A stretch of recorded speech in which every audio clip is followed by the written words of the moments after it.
What's up, everybody? This is BakaBites. I'm Frankfurter. That's Magically Average, and today we have a special guest, aka BitKing. Hey, BitKing, aka Danny, aka Schnookums. How you doing, buddy?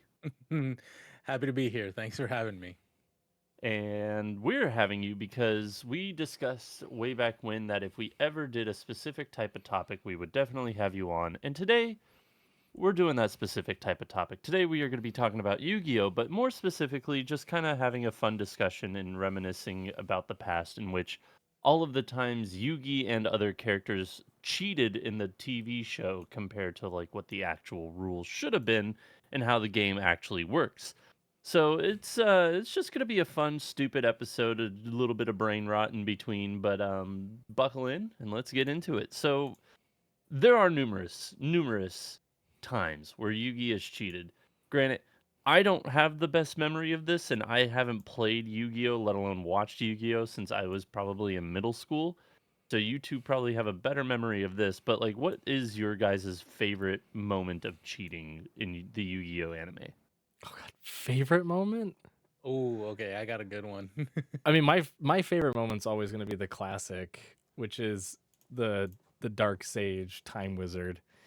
And we're gonna have all the videos up too as we're talking. So if you're watching on YouTube, you can watch the clips we're talking about. We just won't have audio playing, but yeah, nothing beats that one. Where because that was at the point in time too where I was actively playing Yu-Gi-Oh as a kid, so like collecting the cards, and I was like, I know these cards. This is great. Like 1,000 Year Dragon and stuff with the polymerization of Time Wizard and Baby Dragon. I was like, yeah, this is sweet. And then to see Yugi's bullshit where he's just like, joke's on you. I created a better creature. It's called the Ancient Sage, and it just wipes everything. Not just that, like I'm using your magic against you. Yeah. Like like Joey Like will you, activate it y- and hits the thing and he's like, "Sweet, I got a boost." And it's like, "Psych, so did I." like The it Uno happens reverse card. it happens all the time too where Yugi uses other people's cards against them, Mhm. and it's Which like, like from a main character perspective is like interesting, like that in terms of like he like in terms of a shonen way, of like a shonen anime kind of way. It's like, yeah, that's fun, like that's what you do, but also like when there are rules, god damn yeah. it. So Stick to the rules. yeah, we'll get into it more after Danny, you say your favorite one. For me, it's like actually like the final duel of the original series, where it's, so if you don't remember, for those who don't remember, in the anime Yu-Gi-Oh, there are two people. There's like Yugi and then Yu-Gi-Oh, like the The pharaoh, like Artem, he, right? yeah, the Atem, yeah, Attempt, yeah. What's the the difference? They both got crazy hair. exactly, one's just like slightly taller and like It has a slightly deeper, twinkier. yes, Yeah, deeper voice. I like Twink here. On you, Kaiba. like Yugi is a cub, and then like Atem is like a twink, just Yeah, like fully with like chains and everything. It's really a magical girl. Like it in some ways, like the anime has more in common with Sailor Moon than it does with the card game. Yeah. But in like the final one, it's Yugi versus the Pharaoh. They're like dueling each other because like the Pharaoh's like, I want to die, and but I can't leave until I know that you're a good enough duelist by yourself. yeah. And so they're dueling each other, and the Pharaoh, like basically like Yugi gets the Pharaoh. Yugi for once is on the other side of the Pharaoh's bullshit. Of he's like, and everyone in the crowd is like, there's only one card in the entire deck that can save him, the Pharaoh, out of the current situation that he's in. And then the Pharaoh just goes like, do this, give me the card. And then they straight up say like he is like moving destiny towards his thing. They straight up say he's manipulating destiny and pulls it, and it's the exact card he needs in order to like stay in the duel. And he keeps doing that. Like if there is a card in the deck that like the Pharaoh can like use to stay in the game, he just draws it. Like it's like the ultimate deck stacking. Well, that was always the like workaround with Yugi too, right? Where it's like, Mhm. oh, it's the heart of the cards. You just got to believe in the cards. Got to believe in Grandpa's deck. And it would Right. always be, it would never be the card that you would think too as the viewer, right? You're like, oh, he's in this predicament, he needs this card. He just pulls out some random ass card, right? And you're just like, how is he gonna fit this in? And then he makes up his bullshit, and you're like, okay, I guess Yeah. it's believable. Yeah, The- I mean that one of those instances is one of my favorites, and that's the attacking the moon to like make sure the tide and water goes Yeah. away, so that all the sea creatures We'll play the that clip the now. opponent uses like just fucking die. They're Yeah. This just one, useless because this they're one's feeding on the water. explicitly a Dragon Ball reference. I mean, yeah. There's Like, the references. There's references Yeah. around and stuff, but like, again, it's more frustrating too because of the time sequence of Yu-Gi-Oh. Because we were talking about it before we started recording, but the manga originally was just like about games. It wasn't so like a card game. He just made a character that was not that great at life, but was like really good at games and connected with friends over games. And then he came up with like Takashi was like, what am I gonna do for like a hook? And it was like, okay, I will do like some sort of card game thing. And then once that took off, they're like, hey, that thing, keep doing that, but only Right. that now. Like, don't do anything else except that. And then just make it more convoluted as you go on. Right. Well, Because- yeah. I mean, the Good. card game became super convoluted, but like, that's what spawned the anime and then the trading card game and all the video games that came out. But like, the anime aired in '98 to start, and then the actual trading card game came out in '99. So you're like, okay, watching it, you think the cards are gonna have to do the same things, right? Like, relatively speaking, you're not gonna like make an anime about a card game, produce said card game, and have it be unrelated. That seems ridiculous. And then as I'm watching, I'm looking at cards I have. Like, I remember having one of the coolest cards I had at the time was the magical hats, like trap card, Oh, yeah. where it was like, Yeah. oh, you know, it was like a do an attack or summon a creature, you would activate magical hats and it could like resummon it or summon something else for you or something. It was some like risk chance thing. But I remember watching an episode where Yugi used it and I'm like, that's not what the card says. That's not even close to what the card says. There was also a magical box where it like could the cannon one where you shoot an attack through and it shoots the attack back out. He would combo with like a bunch of different trap cards and spell cards. That just as a kid blew my mind because I'm like, I want to replicate this, Wow. but I can't because it's literally impossible because this is not what the cards fucking do. Like nowhere we were near what talking they Read about the it. card, it explains the card. well, not anymore for Yu-Gi-Oh. I don't know if you looked at a Yu-Gi-Oh card Oh, it's recently. like reading a fucking You need- novel. You need a magnifying glass. It's horrendous. But Yeah. Bad. We were talking about it before, but like this like the original like Duelist Kingdom arc is way more like D&D. Like, yeah, I'm gonna attack the moon, like, or I'm gonna like kamikaze. Maybe that's the Japanese thing, maybe that's racist, but like, yeah, I'm gonna kamikaze this like castle floating device so that everything will just fall into where it is. I have that clip up now too. Yeah, like there's just stuff that doesn't make sense. Like there's like creature names that I'm looking at like the attack and defense on this thing and it's triggering me because I remember a time when you had to like do actual math and you didn't have like a rounded number. You'd have like my creature has 1,372 attack and I'm like, fuck, that's so annoying. The one thing that I mean, I guess it speaks to the level of creativity when it came to adapting from the manga into the anime and then into the card game was they took card names literally in the anime, like quite like literally, like the catapult turtle was a card in the game, in the trading card game, didn't do shit. It was just heavy defense. Like you play it and just it was nice defensive cushion. Isn't the one that destroyed the moon literature called Giant Soldier of Stone? Yeah, Like... yeah, Giant Soldier of Stone. Yeah, like that's a card that exists, and all it is just a creature with like very little attack, but like a buffed up ass to defend against, right? So you're like, okay, I can, as collecting the card games, you're like, cool, I have these cards. But then they're like, by the way, Catapult Turtle, don't know if you know this, can shoot your own creatures at stuff. And I'm like, What? Where the hell does it say that? But And then also, Yugi's like, what attack buff would that give it? yeah, I don't I don't know. And none of it made sense, right? None of it made any sense at all because the episode and the whole clip's not showing it with the Castle of Dark Illusions.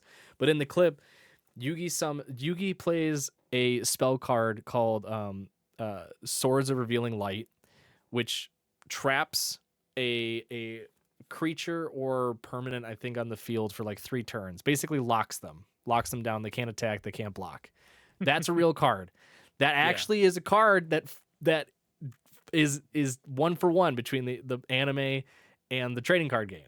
Okay, what's not 1-for-1 is Yugi then going, I've sealed your Castle of Illusion with the Swords Revealing Light, and now I'm going to shoot my creature at it, exploding your castle, and because your creatures are trapped in the swords, the castle is going to fall and fucking smush them.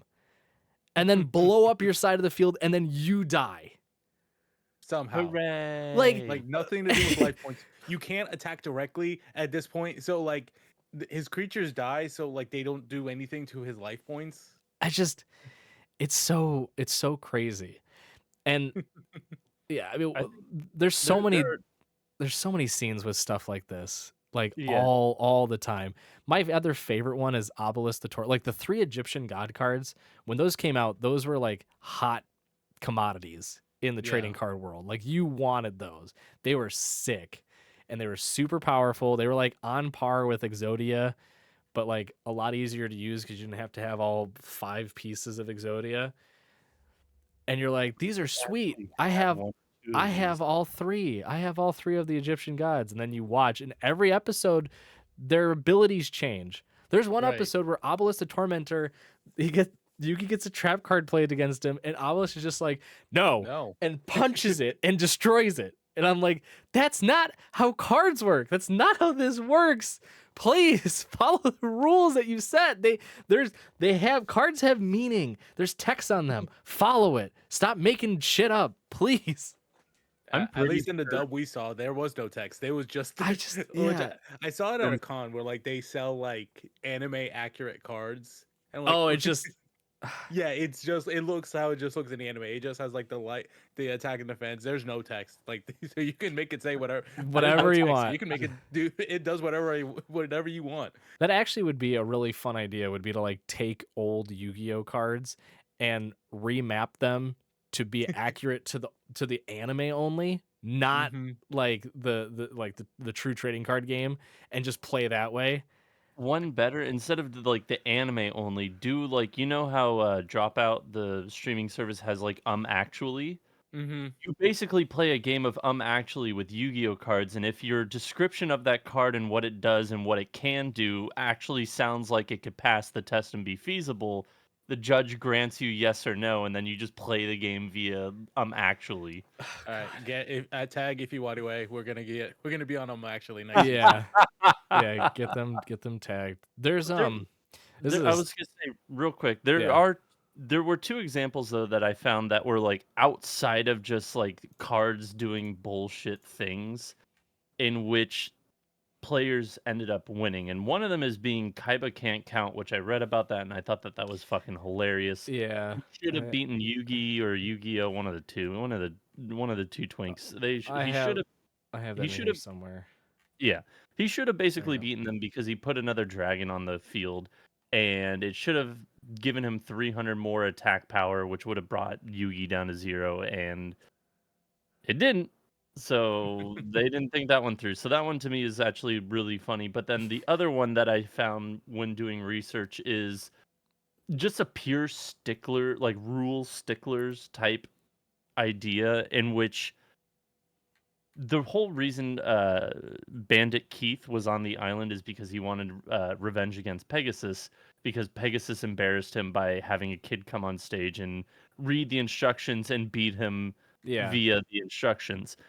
And like looking at the rules, if like that ever happened in a tournament, Pegasus would be disqualified. You can't have somebody else come in and play for you.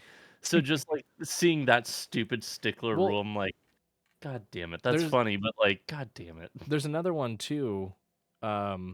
where we were watching clips, and it's like there's an episode where Yugi's fighting some dude, or no, I think it's Yugi. Yeah, Yugi's fighting some dude, and like Mystic Elf has been chanting the whole time, which Mystic Elf does not do anything as well. Mystic Elf is just A normal a monster. tanky card, like 900 attack, 2000 defense, great defensive card.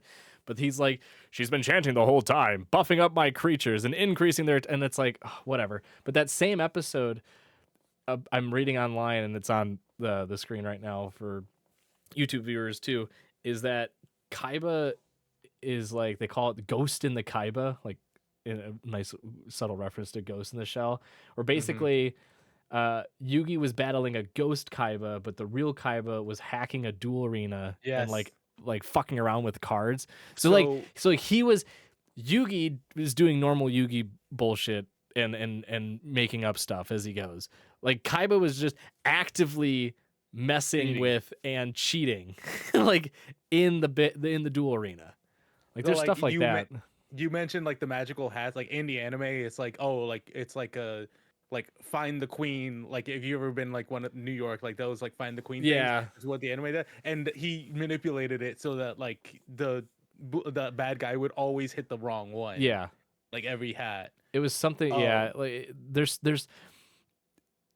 like I think that was the one thing that allowed all of the actual card BS to like ease its way on by, was because there was so much like rampant cheating in other areas that's where you're like, oh, that's bad, like, you know, oh, we gotta, you know, watch out for that, that's cheating. Meanwhile, Yugi's again making up shit, and Kaiba can't count, and like Joey also has moments where he like makes up stuff too. Like there's just constant. Well, yeah, the Time Wizard thing with Joey is just completely fucking stupid. I mean, Time Wizard, granted, was like, it's a coin flip for actual Time Wizard instead of a roulette spin. So, and the effect and stuff. Yeah, with Joey, his like, I really love Joey as a character. But because like so much of his stuff is like, his like deck is like gambling based, because like he really has like nothing to lose. Yeah, so he's just like, fuck it, go for broke. But like there's some stuff like graceful dice and skull dice. Yes. Oh my god, I had those cards. Yeah, in the real game, you roll a dice 1 through 6, a d6, or a regular dice if you're a normal person. Yeah, and it's like 100, so like 100 to 600 ones. In the fucking anime, it was like a multiplier, so you multiplied your shit by like up to 6. So you theoretically you could have like a 1500 multiplied by 6, and boom, you have a 9000 attack point monster. Yeah, I remember that because I had a deck with those two cards I put in it, the Angel Dice and Skull Dice, because Skull Dice I think was a trap card for your opponents. Like you could play it against your opponent and they would have to roll to see how much life they lose. But yeah, I mean, like, again, as a player, like someone who collected cards and stuff beforehand, like seeing the cards in the anime was super cool, and like making a deck around the cards they were playing was super cool. It just never connected in my brain that I would never be able to replicate it one for one, because none of the anime follows the freaking trading card game, like, at all. Like, go ahead. It's so ridiculous. The one egregious one, because it's like, it was a moment where, and I wish I could find the clip. I could not. It's where the anime actually tried. It was so close to being accurate. Like, it was so close to being a 1-for-1. It's when Yugi is fighting Pegasus, and Pegasus plays like one of the strongest cards of the time, which is Thousand Eyes Restrict. Like, super insane card, has the ability to like absorb other creatures and gain their attack and defense, and then also like prevent other like opponents' creatures from attacking. Insane card. And you're like, all right, how's Yugi gonna get out of this one? Well, he plays a Karibo. You're like, oh, well, I can tell you one thing. You're fucked, Yugi. Nope, because he plays Multiply, and because apparently Thousand Eyes Restrict is a goddamn just vacuum cleaner, it sucks up the Karibo and blocks off its eyeballs and then explodes. Like, I'm like, oh my god, you were so close. You were so close to having it be accurate, and then you just went Fuck. haywire at the very end. Like, I do love that, like, they just like said canonically, yeah, Karibo can just blow itself up. yeah, there's that too. Yeah, it's like Karibo could just explode. He's just like, The "All amount right, of later. the amount See of you in the times afterlife." like Karibo is basically like the ditto of Yu-Gi-Oh in that like Karibo can be whatever you want, whenever you want, and however you want him. Yeah, Like you want to throw wings on there. You want to make it into a mech. you want to make wanna, him like, giant, like a massive Karibo. Like it was, and the the other funny part to it too, if I'm remembering correctly, is that there was an actual card. There wasn't a card called Multiply, I don't think. At least not to the type that it was in the anime. nothing that did that. Nothing that Yeah. like made 1,000 Karibos. Like 1,000 of them. But there was a card called like 1,000 Karibos or something like that. Like it wasn't its own card, and I feel like it came out after the episode because they were like, okay, we're doing a lot of BS, and this was probably the most egregious ones to date. We're gonna make a card for it. Like, So they did. They did make a card in 2009 called Multiply. Product details. Tribute one face-up Karibo. Special summon as many Karibo tokens. Friend type dark. Level 1 attack 300, 200. that was defense. 2009. That was In like defense position as possible. These tokens cannot be tributed for attributed summon. but that was 2009, right? Like that Right, was like that was almost a decade after. way after. Like, yeah. I'll it's- double check the year, but when I clicked into it before, it said 2009. So I mean, I don't doubt it. Speaking of like 2009, did you guys ever like follow up with like the other one? Like, did you guys watch like GX and 5Ds? No, and, God no. no, God no. I Because don't even know. Like in my mind, Yugi's grandpa is still made out of stone right now in the fucking card shop. I don't even know how the show ended. I just assume he's still there, just like, hey, is somebody gonna let me out of here? yeah. so I go ahead. stopped. I stopped well before that too. Okay, so like, yeah, I watched like the original. I also rewatched like the original one, like during like COVID lockdown. I watched GX and then 5Ds. I watched it as a kid in high school, and then like the dub. I watched the dub just because it was on TV, but then the dub never came to the fourth season. Never came to the US dubbed because they wanted to do the new one. Oh, okay. And that's the one that like. And I rewatched it at the launch of my YouTube channel, youtube.com/BitKingDT, where I have like 2 video essays on it, because like 5Ds is actually very interesting because like they actually talk about like the economics of how this shit works, because like, you know, like the Kaiba creates like $1 billion company just off of like technology for a card game. Yeah. You know, there's like, and so when you follow that, like, all right, what does a world look like where you can become a billionaire by playing a children's card game? But at least in like the original Yu-Gi-Oh, like you have like the thing of like, oh yeah, he has all these like bullshit cards, kind of like what you were saying earlier. Like he pulls out a card that like you've never heard of, that no one's ever seen, and you kind of get the thing of like, okay, his grandpa owns a card shop, he has like an unfair access to all these cards that no one else has. In 5Ds, they straight up like materialize brand new cards that has never existed ever before in their hands. Like 5Ds is wild because all of the main characters are like reincarnated ancient warriors of that fought like an ancient god dragon, and so they all have like the power of friendship like personified, and they're like, oh shit, I'm really stuck in a bad situation. Let me create this new card. Like, what's the thing? Like, That's Immaculate Conception into this like shooting star dragon into this, and like, Oh what my the fuck does God. shooting star dragon do? It does I don't know, whatever it wants. pregnant now. yeah. It That's does like- whatever I want. That's like the most. That's a degree, like an umpteenth degree higher than the original. Also, weird I- fun fact. So I dug deeper into Multiply, by the way. Oh my God. Okay. 2009 was the first time the card was released. However, it was in the 2000 video game Duel Monsters 3 Tri Holy God Advent / Dark Duel Stories. So Okay. So it was out in the fucking video games in the year 2000, but Oh, not an video actual. games. Yeah. Yes, I but not I Well, thought all of that was one. I thought all of that Oh. you just said was just one video game. No, it No, is. it is. It Yeah, is that whole called thing is Duel Monsters 3 Tri Holy God Advent / Dual Darks.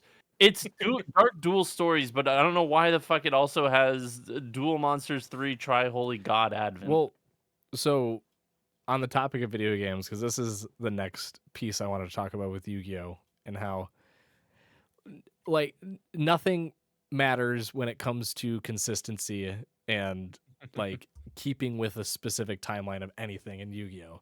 And a perfect example of that is I want to make sure I reference the correct one. It is the Yu-Gi-Oh! Forbidden Memories video game, which came out in 1999, which is right around the same time that the trading card game was coming out in Japan as well.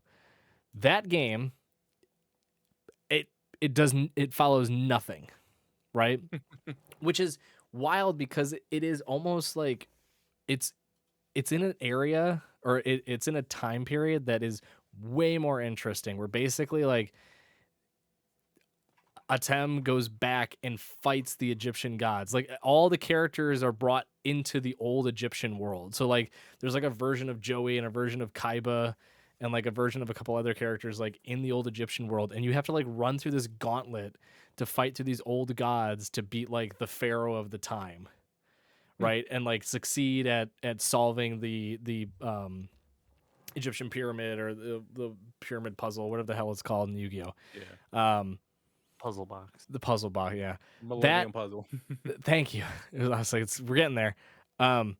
Words. That game has just makes up everything entirely from scratch. Like cards are combined together based on Egyptian hieroglyphs, and you have to memorize which cards go together with which other ones. Otherwise, they fail and you waste a turn. Like it is the worst type of, if you fuck up, you have to just start the game over, because it is legit like that. You can get stuck forever because you can't beat this certain person because you messed up a card combination on the first match, and now Yeah, you've lost that forever. You So get now you soft gotta, lock. Yeah. yep, and then you got to start over, or you just have to just grind and hope to God you like RNG it and win, right? Like that game kind of personifies the whole thing of around Yu-Gi-Oh, that you could make anything into Yu-Gi-Oh so long as there's something with a card, something with Egypt, and something with making shit up. And you could be like, there's our Yu-Gi-Oh. It follows So- nothing with the source material or the manga. It follows nothing with what we've done in the past. It follows nothing with the characters we have, but it has cards. There's references to Egypt, and people do whatever they want. It's Yu-Gi-Oh! I feel like that you could say the same exact thing about Beyblades, though. Mm-hmm. Okay, well, in fairness, though, Beyblades as a kid was just little tops that you souped up to be these insane killing machines that you would spin in a plastic arena that ultimately couldn't hold them, and then they would explode out and fucking shatter something. That was the Beyblades I knew. Canonically, Moses parted the Red Sea by letting a Beyblade rip. Yeah. Like, they actually showed that.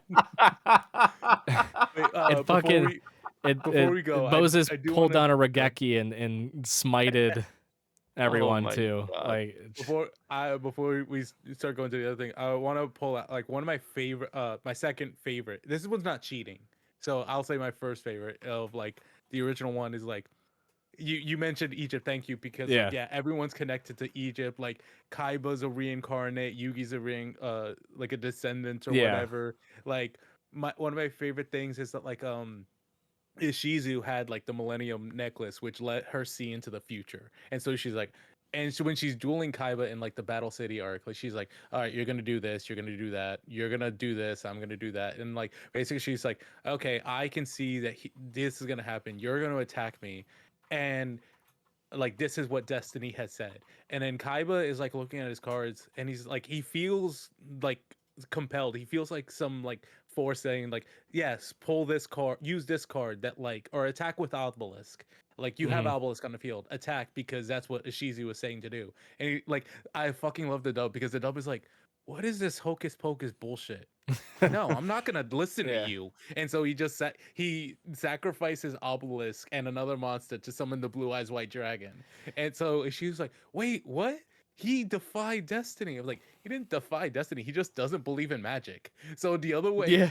the other way to win in Yu-Gi-Oh, if it's either to have a connection to Egypt or to not believe in magic. If you don't believe in magic, you can win. Yeah. Do you believe in That's also like Oh.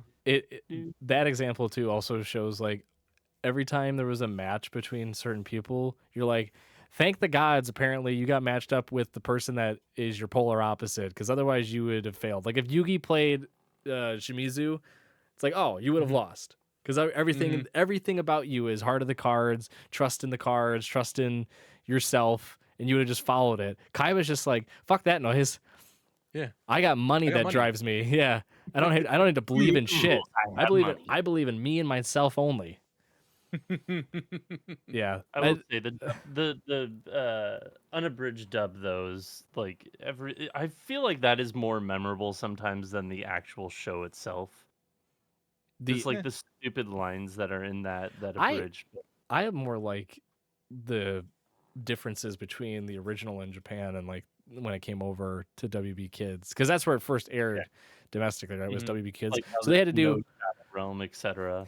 yeah, like there's a bunch of stuff with Yu-Gi-Oh where it's there's no in the English version, there's a Shadow Realm. Like if you lose to Pegasus, you get sucked into his eyeball and turned into a playing card or whatever, and like that's where your soul lives. In the original, it's like, no, you just die. You're dead. Yeah. Bye-bye. See you later, So- alligator. So what's funny? I'm glad you brought that because in Yu-Gi-Oh GX, they're in college because you can go to college and just major in like Yu-Gi-Oh. Making shit up. And yeah, exactly. A degree in bullshit. And Perfect. at one of the professors just doesn't like the main character, so he's like, "Hey, Classic. like they say the Shadow Realm. They're like, hey, like he hires an assassin to be like, hey, send these kids to the Shadow Realm, and then like What? in the show, like even in the subs, like he says like send them to the Shadow Realm. He's like, oh, okay, I gotcha, and he's like, wait, no, you were gonna kill them? What the fuck? Yeah. No. So like, they make reference to it. Like I said send them to the Shadow Realm. I didn't mean to fucking kill them. Yeah, it's like the whole.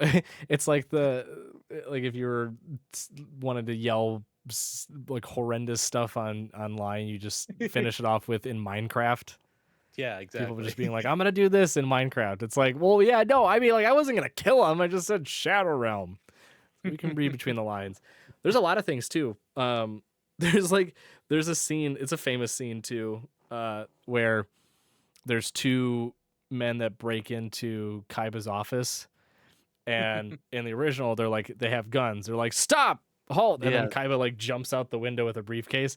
In the English version, they're just like, hey you, and they just point at him like, hey, with us. Hey, stop, you're coming with us, and then he just jumps out still. But as a kid, you would never know. You're like, whoa, he jumped out of out a window. That's pretty sweet. And then if you knew the original, you'd be like, what the fuck? Yeah, there's a ton of stuff. It's Yu-Gi-Oh is like the greatest example again of a franchise where it's really, you could be a fan of one thing and completely separate yourself from the rest of it. Like you could be a fan of just the manga and be like perfectly content in that world. You could be a fan of the trading card game, be perfectly content in just that world. And the greatest part is you'd all have your own worlds to live in because none of them have any relation other than the name Yu-Gi-Oh, right? Right. You could love the video games. Today's video games, I will say, are definitely like more one-to-one to the trading card game. But like still, there's not like a story really. You're just battling. Right. Yeah, you can just be like, you can just look over like, what the hell are they doing over there? Yeah. and obviously you have the anime that's just to this point has been keeping with its identity of making stuff up and being over the top and completely separate from the trading card game. No, I mean at this point, kind of like they made the multiply card, so at this point it's like an advertising Yeah. for like the thing. So like kids are just getting it. One of the problems I have with like the current trading card game is like it's made for like people who have like the attention span of a dog, or just like they explicitly say, yeah, we're meant to make it go faster. Like that's why you can move like monsters into like the magic and the spell card and like the spell thing though. And I'm like, Yeah. what the hell? So, but like, there's always new kids playing. So like, make a new anime. It's Pokemon has the same problem where like they'll make the anime as like advertising for the video games and the plushes and like that kind of thing. Well, that's what I was gonna mention too. Is like the only real comparison we can make that like in a similar vein would be Pokemon, because Mhm. like Pokemon anime, the like the original one that was coming out. Granted, not many people played the trading card game. Most I don't kids know anybody that played the trading No. not game. not back Always then. collect Yeah, cards. not back then. Now it's definitely has a larger like Following. TCG scene, like where there's a lot more competitions and stuff. There's more people that actually know how to play it now, thankfully. But yeah, like when we were kids, it was just collecting the cards.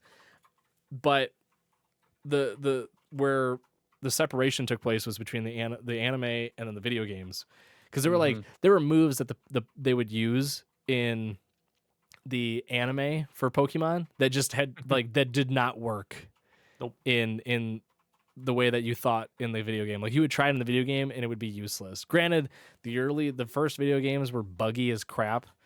Like I remember focus 8-bit. energy would actually decrease your accuracy as opposed to having it increase your accuracy. There was like a bug in that, so you just never use focus energy. Yeah, there was like infinite like win combos with using like leech seed and toxic. I think it was Ivysaur or something crazy like that. But yeah, like that's the really only comparison, and it's pretty soft, I would say, in terms of the level of disparity between like what you would see in the anime and what you could or could not do in the video game. Well, Yu-Gi-Oh was the just thing like, is, we don't care. Have yeah. at it. Well, the thing is, part of it is like just different mediums. Like it'd be pretty boring to visually watch. They're like, okay, now do this, or like do kind of that. I like early into the anime, like Ash is using his Pikachu up against like Onyx, so like electric versus rock, with yeah. the first week, and then so he figures like, oh, I'm gonna use OSHA against you and the activate your sprinklers so that the An OSHA water. violation. Yeah. Good. I hope you're OSHA certified, because Yeah. and then Well, just uses that to like electrocute him. that's the thing too, is in Pokemon, like there were plenty of episodes where like nothing really happened in terms of like battling. Like you had a couple episodes where it's like focused on like I need to catch this one Pokemon, or they'd go on like a goofy adventure. I remember like all the ones with the ghost Pokemon, like with Ghastly, Haunter, and Gengar. There's like the one where they go to their house where Ash and Pikachu actually Where fucking Ash die. dies. Yeah, they Yeah. die. And then they get Whoa, like we're come back. Yeah, flying! wow. Fucking Peter Pan moment right there. Yeah, there's a bunch of episodes where like there's really not a lot of the actual like battle happening. But in Yu-Gi-Oh, like they had to have almost every episode be something with the card game, like battling with the card game. Right. Otherwise, it's just like, what do you do? Like, do you like collect cards? I guess. Like, I want to see an entire episode of just like Joey trying to haggle with like his grandpa about like, no, come on, like why is this one 90? Like, come Yeah. on, give it to me for 75. yeah, give Like, me a full 25-minute episode of the gang going into a trading card store and complaining to the owner on why they should get 70% trading credit versus 60. It's like the entire episode's just that. honestly, you could do an entire series. I did a couple tournaments, and like there'd be like some guy like, no, you can't play that. Like especially like if he was about to lose. Yeah. This applies to both Magic and Yu-Gi-Oh, where just like as soon as they realize that they're about to lose, they like call out something I did like Judge! 5 turns ago. And Yeah. like, what? No, man, you can't do that. This is Whoa, they're whoa. just turning Yu-Gi-Oh into just real life events. It's just like the world of Yu-Gi-Oh 2 is wild to me. Because like Pokemon is the understanding that these creatures live alongside everyone else in the world. Like that's just normalcy, right? Digimon is you go to the digital world and that's where the creatures live, right? You get into all of the newer stuff where it's like, oh, they seep over into the real world and stuff like that. But in origination, Digimon was digital monsters, like a digital plane of existence. Yu-Gi-Oh is just like a normal ass world, and then they're like, we've created these battle stations basically that make these things fucking real, and you could get hurt at times. Yeah. They can hurt you. But don't These worry. holograms are Don't good. worry, they're just holograms. I am It's curious, okay. like, where is? I mean, I guess for the English dub, this. I just want to know who in the creative mind decided that giving Joey a Brooklyn accent while everybody else had no accent was just a perfect idea. They Because had to show that he was tough. They Yeah. had to show that he could beat people up. That he Hey, beat up you- Yugi. Yugs, how you doing, bud? Hey, Yugs. It's just the most wild fucking decision. Wait, That I let me think- tell you how in Yu-Gi-Oh! 5Ds, the dub, they gave Jack Atlas, like the Seto Kaiba analog character, they gave Jack Atlas an Australian accent when Australia is not shown to have existed. What the fuck? I But also, just like when you said Jack Atlas, I was like, they literally just named him Jackass. Yeah. He kind of is. Like I My- love like he's one of my favorite characters in like all of the Yu-Gi-Oh series. But he tied up a child and set him out in a boat and said, "All right," and said to his best friend, "Like, all right, go save." Say your goodbyes. Yeah. what the fuck? He wanted to steal. Yusei Fudo, like the Yugi main character. He's like, I'm trying to steal your card, so I tied up your little brother and like put him out to sea. And if you don't save him, then the tide's gonna take him. And he just takes off his obviously takes off his like belt that has his deck, goes out to swim to save him, and he's just like, this is mine now. Oh my god. Well, isn't that's how Yu-Gi-Oh starts, right? Is like is it Kaiba that destroys his deck or throws it in the ocean, or is it the one shitty kid? So this is the one shitty. So The bug creep kid. Weeble. yeah, Weeble. Weeble. Honestly, I will say this is kind of smart. Of like the very first duel of the series, you have this like one turn kill. Like if you get this, you win immediately. Yeah. And they're like, oh wait, this is kind of OP. All right, let's just like get rid of it immediately, and no one ever plays it again up until a filler arc where you meet Kaiba's dad, and now he plays Dark Exodia. Yeah, God. Like, but okay, this again goes to this whole like the world of Yu-Gi-Oh is ridiculous because the fact that his grandfather has the only copy of Exodia in existence, the only one in the entire world, is owned by this old geezer that runs a card store. Like, Yugi. yeah, turn to stone, old man. We're running the shop a new way. Like, there's hentai. yeah, This is a neat statue you got in this shop. Who's this based after? Oh no, that's just my grandpa. that's Grandpop. That's Pop Pop. It's just there's so much stuff looking back now that as a kid you're fascinated by it, right? Because you don't catch on to all of the glaring problems and plot holes and stuff like this. You just watch it and you're like, this is intense. I can't believe he made it out alive again. Like, there were episodes too where I feel like the character you're rooting for doesn't win. Like there's an episode like focused around Joey and Joey doesn't win. Yeah. But like most of the time when Yugi plays, Yugi wins.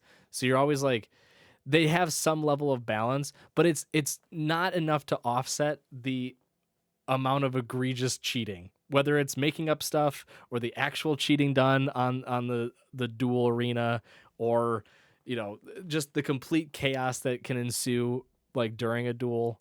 It's just it's so wild to me.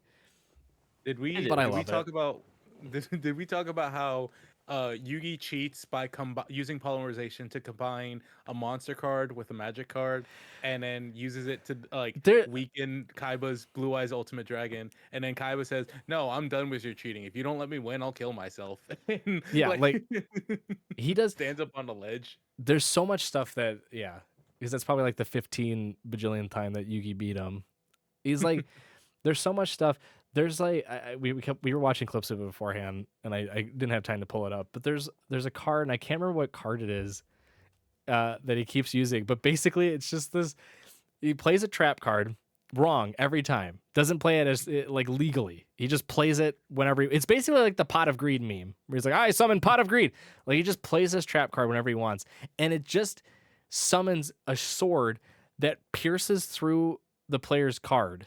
Oh, Light Force Sword, yeah. Yeah, Light Force Sword. And I'm like, okay, first off, is an actual card. Second off, doesn't do that. It doesn't literally shred a person's card. It doesn't. That's not what happens. But it's okay. It's fine. Like Now I need to know what does happen.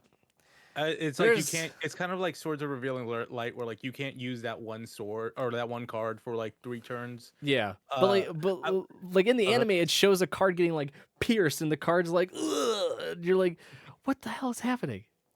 I would love to know what the animators like, because like they had to make stuff up all the time, or like they had to. I would love to like interview an animator, be like, how much fun was this to draw? I or, would like to animate. I like animation wise, I bet it was a blast. I would really want to just talk with the storyboard people.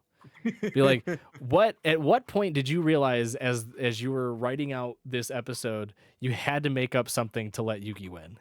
Like, at what point did you come to the determination, like, okay, here's the pivotal point where we have to come up with a Yugi cheat. What's it going to be this time? Because it was constant. The moon. The moon one. The is moon. So The moon is great. stupid. I feel like there was something too. I'm trying to rack my brain back to like the Pegasus arc, because that one was so fun. With like, Was it the unholy mammoth thing or whatever, like the undead thing where he puts it into the other creature and it basically melts it from the inside? That was the one. That was the Kaiba one. Is like, if you don't, all right, I'm done with your cheat. Yeah, let me that win was- or I'll kill myself. yeah, Oh, okay. I didn't. Yeah. Okay. the Pegasus one. He always played like Toon World and stuff like that. So that one was fun growing up to learn that, like, because all like Yu-Gi-Oh, like Pokemon, like Beyblade, all these ones that like we all watch them on like Kids WB, like basically like cartoons that you before you knew the word anime. yeah, One fun thing to grow up and learn is that like the whole Pegasus shtick of like why he uses the tunes is that he is, I guess, what in Japan they call an Ameribu, where like the same way that here there are Westerners here in the U.S. that, like, you know, the way we love anime and we love like Weebs. like Yeah. weebs, yeah. like they are people. There are people over there that like are obsessed with Marvel movies and like Disney, like and the that kind of Western stuff here. media. Yeah, Yeah, and so that's what he is. Like he is like an Ameribu, and so like all of the cartoons are like based off of like Hanna-Barbera, like Bugs Bunny kind of thing. and Like he's yeah. I think he's like supposed to be into that. the way that they build him in the storyline too, if memory serves, is like he like didn't have a childhood, which why he's like everything's like cartoonified as well. So like as like watching it, you're like, oh cool, but then yeah, like outside of that, you could see the references to like what they're referring to on the Western side. But yeah, it's just like this is. I mean, nothing gets as Western as fucking Bandit Keith. Okay, well. he is the real Chad of the show. He's It's if the land of the South decided to take up a trading card game, he would be the best mascot for him. I fucking loved his character. He's so dumb. It's great. It's like, to kind of wrap up my thoughts on it too. Like Yu-Gi-Oh's would be a really cool case study for like seeing something progress in a way that doesn't make sense. Like comparing it to other franchises that have the multiple like hobby sets, I guess, for it, where it's like there's a manga or an anime, like a trading card game, a video game. Like you have all the different pieces to build like a solid franchise. And it should be a pretty clear roadmap on how things go. It's like, okay, if you start off with the trading card game, there you go. You have you literally have created a world in which there are finite rules to what you've done, right? And then you build from there. Or if you do the video game, it's the same kind of way. You can build from a ground, a foundation. Yu-Gi-Oh's foundation is like the fucking Everglades. It's like there's no foundation. It's just madness. It's like when you sink in one spot, you're like, whatever, we're just gonna bump over there and we're gonna make a loose connection to whatever we've already done. Like there's no level of consistency, and yet it's still beloved by so many people. Like there's tons of people that play the card game. There's tons of people that still play the new video games that come out. The fact that like people adore the anime, right? And read through a lot of the manga. Obviously the manga is not, has been done for quite some time, but like the fan base of Yu-Gi-Oh is still so strong and growing, and it's just like it's shocking to see where it came from, because it could have failed miserably Oh yeah. with like how broken and fractured the different like mediums were between like the video game and the trading card game and the anime and the manga. You could see like internal clashes of people being like this is why this is better. No, the trading card game's better. No, you're stupid. The anime is better. Like all of them arguing because there's no the only thing that's connecting them is the name Yu-Gi-Oh. Right. Yeah. But it's still in a Brooklyn accent. In a Brooklyn accent, but it's still like it's such a successful franchise. Like it is astonishing to the point where like it'd be really interesting to track like the history of it, the ups and downs, the ebbs and flows of it, and just see like what made it stick and like really ground itself to where it was able to survive for so long. Like we're nearing almost 30 years. Yeah, like I said, we're all in our 30s. Of Yu-Gi-Oh. Yeah. Yeah, well, I mean like the manga started in 96. You had the anime in 98, the trading card game in 99, right? So that's like we're almost hitting 30 years of Yu-Gi-Oh. To me that's like it's mind-blowing. Obviously it came out a couple of years later in the US for both the trading card game and the anime. But like it's mind-blowing. Like it's lasted so long. Yeah. No, it's weird to think that there was a time before Yu-Gi-Oh. Not really, and not really at all. But yeah, I agree that it doesn't seem like it's been around for that long. But when you look back at it, you're like, holy shit, it has been around that long. I know you were giving your final thoughts there, Danny. Do you have any final thoughts before we wrap this up? Not really. We covered everything we wanted to talk to and more. Just like, apparently the Arc V Yu-Gi-Oh series is good. I've been watching through it. I'm like, okay, there's some interesting stuff here.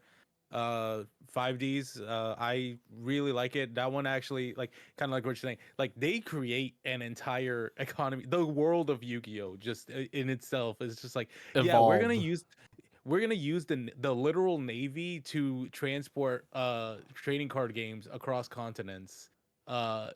Or like people this guy, one character, fuck, what was his name? Phoenix, Aster Phoenix in Yu-Gi-Oh! GX. His dad literally gets killed because he was developing a card that was too powerful. Shadow realmed. He got No, shadow realmed. he was killed. Oh, Like, okay. even Well, in the never mind. dub, they killed him in the dub. His straight. Oh, okay. Cold-blooded Straight murder. Got it. Murder. Got it. Like, that's how you know it was serious. He was making a card that was so powerful they had to kill him in the dub. Good God. I'm so out of touch with Yu-Gi-Oh! It's not even fun. Honestly, I think I would have a much more enjoyable time watching newer Yu-Gi-Oh because I'm so disconnected from the trading card game now, where I'm like I could go in and just enjoy it for the complete over the top ridiculousness of Yeah. it versus, going through like as a kid being like my cards don't do the same thing. Like Why? yeah. Yu-Gi-Oh! 5Ds, card games on motorcycles. Yeah, that part it's going to be hard to get around, but But no, it isn't hard to get around watching this episode. Thank you so much for watching this week. We greatly appreciate it. Danny, I know you shouted it out mid-episode, but tell the lovely people who have made it this far where they can find you. Everywhere, BitKingDT, BitKingDT. That's not a crypto reference. It's a Digimon reference.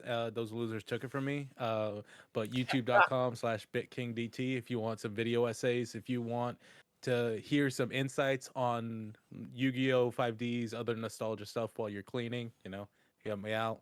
Appreciate it. Thank you guys for having me. It's a lot of fun. yeah. Love having you, buddy. We'll have you back soon sometime. But Thank you all for joining us. If you want more, we are on all the social medias, TikToks, YouTubes, etc. You can find short form, long form on there as well. We will be recording a brand new episode next week live on TikToks. We're going to start doing that more often. We had to shuffle our schedule around this week because, hello, me, I'm the idiot. I decided that I was going to go see Look Back tomorrow and also go see the double feature of Bocchi the Rock on Tuesday. So the only way to fit in an episode would be to record on Sunday night. So very sorry about that. But before we wrap up and I say goodbye, we also will be at YumaCon at the very end of the month. So if you are in the Detroit area at the end of the month, we'll be at a convention and we will be presenting like 4 panels or some shit like that. So it's going to be a lot of fun. So if you're in the area, please swing by, come to our panels. And yeah, until next time, Spark Triumph. We'll see you then.